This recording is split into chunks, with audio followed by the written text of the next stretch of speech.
प्रेक्षकांनो, आज माई आत येतात तर बघतात काय, अप्पूबाईवर खुर्चीवर चढून खिळे ठोकत असते. माई तिला आधी खाली उतरवतात. ए अप्पू, खाली उतर, आधी सावकाश उतर. आणि काय करत होतीस ग तू? अप्पू म्हणते, अगं खिळ्या ठोकते ना माई, मला पेंटिंग लावायचेत ना.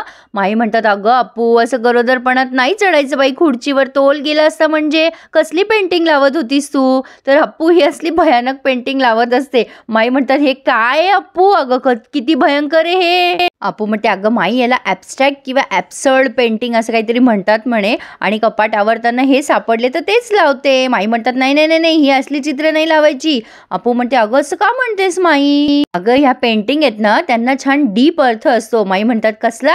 अप्पू म्हणते, अगं डीप म्हणजे विहीर कशी असते माई आपली. माई म्हणतात, खोल. हा हा हा, आलं लक्षात. अप्पू म्हणते, खोल अर्थ असतो. माई म्हणतात, कसला डोंबलाचा अर्थ, मला समजेल असं सांग ना. अप्पू म्हणते, सॉरी माई, मला पण नाही समजलं ॲक्च्युली, पण आता मी इथे लावणार आहे की नाही ती पेंटिंग, मी अशी इथे बसून सतत दिसत राहील ना मला, मग मला बघून बघून विचार करून करून कळेल की याचा अर्थ काय आहे, मग मी तुला सांगेल मला कळल्यावर.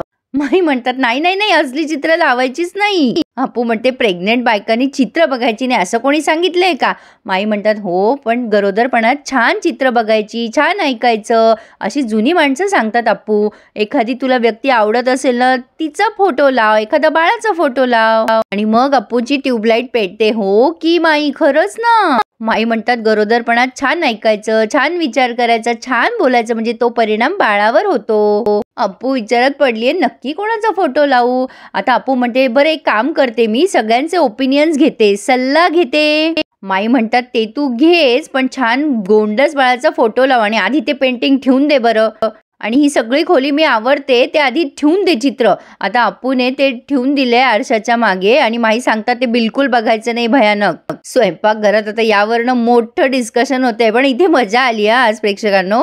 मानसी विचारते, ठरलं ग अप्पू, कोणाचा फोटो लावायचा आहे रूम मध्ये? अप्पू म्हणते, नाही ना, ठरतच नाहीये. मग इथे अप्पू विचारते, आपण सगळ्यांचं ओपिनियन घेऊ. माई, तू काय केलं होतं अवंतिताईच्या वेळेस? आता जुन्या आठवणी छान वाटतात ऐकायला. हा, माई म्हणतात, अगं अवंतीच्या वेळेला तुझ्या दादाने माझ्या मागे तगादाच लावला, मी शिकावं म्हणून. अवंतीच्या वेळेला कामं काही सासूबाई करू द्यायच्या नाही, त्यामुळे खूप वेळ असायचा. हे काय करायचे, कामावरनं आले की थोडं थोडं शिकवायचे मला. शशांक म्हणतो, तरीच अवंतिता एवढी हुशार आहे. अप्पू मग विचारते, सुवाई काय करायची, तिने कोणाचा फोटो लावला होता? कुकी म्हणतो, तिने फोटो लावलाच नाही, सुवा वहिनी बच्चन साहेबांची फॅन होती, आणि ती ना तशीच बोलायची, ओय एक कप चाय देना, हे असं देना, वगैरे वगैरे. माई म्हणतात, हो ना, मला चांगलंच आठवतंय. विठू भाऊजी आणि सुवा आठवड्यातनं 2दा सिनेमा बघायला जायचे. अरे पोरांनो, 25 वेळेला शोले पाहिला असेल सुवाने. तेव्हा सुमी म्हणते, काय गो माई, तेव्हा दादा ओरडत नव्हते का, पैसे काय झाडाला लागतात? माई म्हणतात, नाही ना, अजिबात ओरडायचे नाही. एकदा तर विठू भाऊजींना कंटाळा आला होता सिनेमाला जायचा, तेव्हा ह्यांनी बाबी वंसला पाठवलं, सुवा बरोबर जा बाबी म्हणून. उलट ते आम्हालाच सांगायचे, आपल्या घरची लेक आहे, तिच्या इच्छा पूर्णच झाल्या पाहिजे म्हणून मलाच नेहमी ओरडायचे. अप्पू म्हणते, नाही नाही, हे भारी आहे, मला पटलंय. म्हणजे माईचं अवंतिताईच्या वेळेला अभ्यास करणं, सुवाईचं पिक्चर बघणं, म्हणून ते हे असं झालंय ना अँग्री यंग मॅन. कुकी म्हणतो, अगं बाकीच्यांचं सोड, पण तुझं काय ठरलंय? अप्पू म्हणते, मला नाही कळत रे कुकी, नाही ठरलंय अजून माझं काही. शशांक म्हणतो, अरे कोणीतरी मला विचारा, मी पण होणाऱ्या बाळाचा बाबा आहे. आता या सगळ्यांचं मोठं डिस्कशन चालू आहे. ब्रुसलीचा फोटो लाव, कोणी म्हणतं असं लाव तसं लाव, खूप गोंधळ सुरू असतो. मग अप्पूच्या डोक्यात अचानक कल्पना येते, अरे मी खडूसचाच फोटो लावते की, खडूस किती परफेक्ट आहे, त्याचं सगळं ठरलेलं असतं, कसं बोलायचं, कसं वागायचं. आता ना खडूस त्याचा चष्मा काढेल, आणि शशांकने खरंच चष्मा काढलाय. मग अप्पू मनात म्हणत असते, आता तो चष्मा पुसेल, आणि त्याने खरंच चष्मा घातलाय. परत वैतागून हाताची घडी घालेल, एक हात दाढीवर ठेवेल, आणि शशांक अगदी तंतोतंत तसंच वागत असतो. हा प्रसंग त्यांनी खूप छान दाखवलाय प्रेक्षकांनो. या सगळ्यांचा गोंधळ सुरू असतो, आणि अचानक शशांकचं लक्ष जातं अपूर्वाकडे. अरे ही का अशी बघते माझ्याकडे? आणि शशांकही मनात विचार करत असतो, खरं तर हिचाच फोटो लावायला हवा खोलीत. आता यांचा गोंधळ माई जोरात ओरडून थांबवतात. थांबता की नाही सगळेजण? आता कुकी म्हणतात, थांबा रे, मला असं वाटतं अप्पू, तू ना कार्टूनचं चित्र लाव तुझ्या खोलीत. कुठलं चित्र लावशील तू? अप्पू म्हणते, नाही रे कुकी, अजिबात नाही, आमचं बाळ काय कार्टून व्हायला हवंय का? आता अमेय म्हणतो कार्टूनचाच फोटो लावायचा तर अप्पूचाच फोटो लावतील ना. आता याच्यावरनं महाभारत होणार आहे प्रेक्षकांनो. सुमी म्हणते अमेय दादा अप्पू कार्टून आहे असं म्हणायचंय तुला. अमेय म्हणतो ए मी कुठे म्हटलो, तूच म्हटली आता, बघ बघ. सुमी म्हणते ए असं कसं बोलू शकतोस तू. यांचा पुन्हा गोंधळ सुरू होतो. माई चिडतात आता, काय चाललंय तुमचं, अप्पू काय आपली एवढी बालिश नाहीये. अप्पू म्हणते काय माई तू पण. आता शशांक तिथे विचार करतोय, मनात ठरलं अपूर्वासारखी सुंदर मुलगी हवी आहे मला, पण फक्त दिसायलाच बरं, डोकं माझं घेतलं तर चालेल. ही काय करेल ना याचा भरोसा नाही. आता पण ही अमेदावर चिडेल. आता अप्पू खरंच अमेदावर चिडत असते. थांबा आता मला अमेय दादाशी बोलायचंय. दादा तू मला कार्टून बोललास, तू असं कसं करू शकतोस. अमेय म्हणतो अरे मी नाही, हा म्हणाला कार्टूनचा फोटो लावू नका, म्हणजे मूल तसं. मी म्हटलं कशाला, अप्पूचा फोटो लावू ना, अप्पू किती छान दिसते. कार्टून नाही सुंदर बाळ होणार आपल्याला. अप्पू चिडते. आता तू तुझं स्टेटमेंट मागे घ्या अमेय दादा, मला ना आता बोलायचंच नाहीये तुमच्याशी. सुमी पण ओरडते काय रे असं कसं बोलू शकता तुम्ही, तुम्ही दोघं जण मोठे आहात ना. निखिल म्हणतो अरे ते तुमची गंमत करताय. आता अप्पू चिडून निघून जाते आणि सुमी पण तिच्या मागे जाते नाश्ता न करता. पण शशांक 2 प्लेट भरून घेतो मानसीकडनं आणि बाहेर जातो. माई म्हणतात कळतं की नाही रे तुम्हाला काही, अशा वेळेला पोरी चिडचिड्या होतात. कुकी म्हणतो माई गंमत केली थोडी. आता अप्पू खूप चिडचिड करत असते. अरे हे असे कसे आपल्या बाळांना कार्टून म्हणतायत. सुमी म्हणते अगं बाळांना नाही तुला कार्टून म्हणाले ते. आता अप्पू म्हणते त्याचा अर्थ तोच झाला ना, मी कार्टून म्हणजे माझा फोटो खोलीत लावला की माझं बाळ कार्टून. आता शशांक येतो नाश्त्याची प्लेट घेऊन आणि म्हणतो अरे गंमत गंमत करत होते सगळेजण.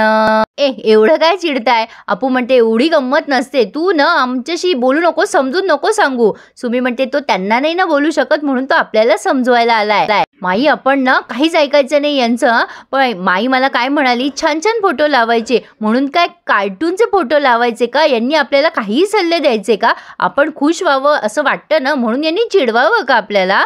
शशांक म्हणतो तुमचं सगळं बरोबर आहे पण आधी खाऊन घ्या बरं. सुमी म्हणते मला नकोय. आता शशांक सुमी थोडासा ओरडतो, सुमे काय चाललंय तुझं, अन्नाचा अपमान करू नये आपल्याला शिकवलंय ना घरात, आणि हिला जर का कोणी बाहेर बोललं तर तुलाच सगळे ओरडतील ना. चल खाऊन घे पटकन. आता या दोघींना खरं तर भुका लागलेल्या असतात आणि तिथे गपचूप बसून खातायत. आता एकमेकींना सांगतात पण खरं तर मलाही भूक लागली होती ग. ती म्हणते हो मलाही लागली होती. अप्पू म्हणते तुला कसं कळलं रे आम्हाला भूक लागली आहे. शशांक म्हणतो तुम्हाला ओळखतो मी. बरं ठीक आहे ते सगळं जाऊ द्या, पण कुकी आणि अमेदा तुम्हाला काय बोलले आतमध्ये. अप्पू म्हणते अरे तू सांगितलंस ना आता मस्करी करत होते, जाऊ दे ना मग. शशांक म्हणतो अरे असं कसं, तुला राग आला ना मस्करीचा. नाही तुमच्या मनात राग असेल ना तर आत्ता जाऊन बघतो मी त्यांना. अप्पू म्हणते एवढं ओव्हर रिॲक्ट करायची गरज नाहीये, मस्करी करत होते ते. शशांक म्हणतो ठीक आहे काही हरकत नाहीये, तुम्हाला तसं वाटत असेल तर, नाही तर मग मी एकदम. अप्पू म्हणते सायंटिस्ट उगाच आमच्या बाजूने असं दाखवू नकोस हा. शशांक म्हणतो अगं असं काय, मी तुमच्याच बाजूने आहे. अप्पू म्हणते मला कळलंय तू काय केलंयस.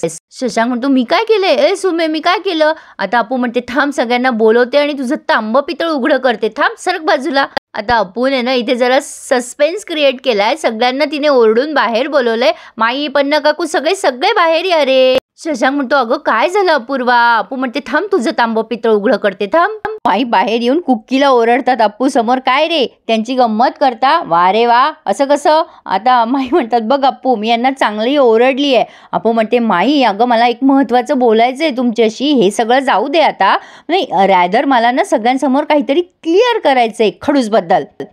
शशांक म्हणतो अपूर्वा अगं मी काही नाही केलं ग, ही करू तरी मी कशाला मस्करी करू तुम्हा दोघींची. आता अप्पू जोरात ओरडते आणि म्हणते बस आता एक शब्द पण बोलू नकोस खडूस, हे सगळं आता तुझ्या अंगाला भासतंय ना म्हणून तू नाही म्हणू नाही शकत. निखिल म्हणतोय काय भासतंय शशांकला. शशांक म्हणतो अरे निखिल तिला शेकतंय असं म्हणायचंय. अप्पू म्हणते मराठी ट्युशन मी बोलतीये ना, थांबा जरा बोलते ना मी. शशांकला बिचारायला अप्पूची भाषा समजून घ्यावी लागते, पण आता चांगली समजायला लागली आहे प्रेक्षकांनो. आता अप्पू हळूच कोण थँक्यू म्हणते शशांकला. शशांक म्हणतो I am really sorry Apurva. तू थँक्यू म्हणालीस का, ही चुकून थँक्यू म्हणाली. तो पुन्हा सॉरी सॉरी म्हणायला लागतो. अप्पू म्हणते अरे नाही रे बाबा मी खरंच मनापासून थँक्यू म्हणतीये तुला. अरे खरंच. आता कुकीला काही कळे ना नेमकं काय गोंधळ सुरू आहे. तो शशांकला बाजूला नेतो आणि म्हणतो अरे काय केलंस तू बाहेर येऊन, हे वादळ कसं काय शांत झालं. अप्पू म्हणते काय चाललंय तुमचं, माझं बोलणं पूर्ण होऊ द्या ना, मी का थँक्यू म्हणाले याला ते तर ऐकून घ्या. आता सगळेच विचारतात का. आता अप्पू म्हणते सांगते काय आहे ना, आत्ता खडूसवर 2 जबाबदाऱ्या आहेत. तो बाबा पण होणार आहे आणि मामा पण होणार आहे. अमेय म्हणतो माझ्यावर पण 2 जबाबदाऱ्या आहेत ना, मी काका पण होणार आहे आणि मामा पण होणार आहे. कुकी म्हणतो मी पण डबल आजोबा होणार आहे, मग एकट्या शशांकचं कौतुक का. आता अप्पू म्हणते सांगते मी, आत्ता ना त्याने त्याच्या दोन्ही जबाबदाऱ्या पार पडल्यात, तेही पार्शलिटी न करता. माई म्हणतात म्हणजे काय ग. पन्ना काकू सांगतात दुजाभाव न करता. अप्पू म्हणते हां म्हणजे बघ माई, मला आणि सुमीला राग आला होता ना, दोघींचा राग त्याने शांत केला. आम्हा दोघींनाही त्याने नाश्ता करायला भाग पाडला, तेही आमच्या नकळत. सुमी म्हणते अगं अप्पू म्हणजे मी एवढी नव्हती रागवले, म्हणजे ऐक हे बघ, म्हणजे हे सगळेजण तुझ्याशी गंमत करत होते म्हणून तू रागवली, तुला एकटं वाटायला नको ना, म्हणून मी तुझ्या टीम मध्ये आले. अगं आई बरोबर आत्या पण होणार आहे की नाही मी. माई म्हणतात नाही नाही, पण अप्पू म्हणते ना अगदी बरोबर आहे, शशांकचं कौतुक व्हायलाच हवं. प्रत्येक पुरुषाला बाप व्हायचा आनंद असतोच, पण शशांकने फक्त बायकोचंच नाही पण सुमीचंही मन जपलं, त्याच्या बहिणीचं सुद्धा. अप्पू म्हणते माई खरंच कुठल्याही घरात प्रेग्नेंट बाईचंच कौतुक होतं, पण प्रेग्नेंट बाईचा नवरा आणि इतका छान भाऊ असेल तर त्याला थँक्यू म्हणायलाच हवं ना. शशांक म्हणतो अगं अपूर्वा माझं एवढं कौतुक मला ऑकवर्ड होतंय ग. अप्पू म्हणते ऐकून घे रे खडूस, शेवटी कसंही काहीही झालं ना तरी तू खडूसच राहणार आहे, तू बाबा खडूस आणि मामा खडूस होणार आहे. शशांक म्हणतो चला माझं टेन्शन गेलं एकदाचं, तू कौतुक केलं की मला टेन्शन येतं, आता तू खडूस म्हटली ना गेलं माझं टेन्शन. शशांक म्हणतो झालाय का आता कौतुक सोळा, पण ते कुठलं चित्र लावायचं ते तर ठरवा आधी. पन्ना काकू म्हणतात नशीब ठरलं, नाही तर काथ्याकूट करत बसलो असतो आपण डिलिव्हरी होईपर्यंत. अप्पू म्हणते आमचं बाळ खडूस सारखंच व्हायला हवं. हो मला खडूसचाच फोटो लावायचा आहे. खडूस तू एक काम कर, तुझा छान हसरा फोटो शोध आणि आणून दे. आता शशांक म्हणतो अरे माझा फोटो कशाला. अप्पू आता जिद्दीलाच पेटली आहे. नाही नाही मी सांगते ना, मी फोटो तुझा लावायचा म्हणजे लावायचा, शोध फोटो. शशांक म्हणतो अगं अपूर्वा मला ऑफिसला जायचंय ग. शशांक रडायचाच बाकी असतो अप्पू समोर. अप्पू म्हणते ते काय मला माहित नाही, तू आधी रूम मध्ये मला एक छान फोटो आणून दे, मला डोहाळे लागले असं समज. जा तू जा, गो गो गो एवढ्या मोठ्याने ओरडते ती आणि ती जाते खोलीमध्ये. असो आता शशांकला टेन्शन आले, आता माझा फोटो कुठून आणू मी, माझा फोटो का लावायचा आहे आता हिला. आणि इथे आता हा रिव्ह्यू पूर्ण झालाय प्रेक्षकांनो, आणि पुढे आता आपण बघतोय या सगळ्यांच्याच खोल्या बाहेरून कोणीतरी लॉक केल्यात. सुवाईची खोली म्हणजे हे विठूबाबा तिथे गाणं म्हणत असतात, सुवाई म्हणतात अहो आपली खोली बाहेरून कोणीतरी कडी लावून टाकली आहे खोलीला. आता सुवाई जोरजोरात दरवाजा वाजवत आहे, पन्ना काकूची सुद्धा खोली बाहेरून लॉक झाली आहे. आता नेमकी ही काय गडबड आहे प्रेक्षकांनो, काहीतरी वेगळंच दिसतंय हे सगळं. आणि बाहेर शशांक कुकी आणि अमेय दादा आलेत आणि बाहेरून सुद्धा आतून कडी लावलेली आहे पण कोणी दार उघडेना. यांचा असा समज होतो की घरात चोर आलेले आहेत आणि हे काहीतरी प्लॅन करतात तिघे जण की आपण जोरात दार वाजूया वगैरे वगैरे. त्यांच्या हातातले डब्बे घेऊन दार जोरजोरात ठोठावताय. छान दाखवला त्यांनी आजचा रिव्ह्यू. कसा वाटला तुम्हाला मला नक्की कळवा आणि चॅनलला सबस्क्राईब करायला प्लीज विसरू नका. धन्यवाद.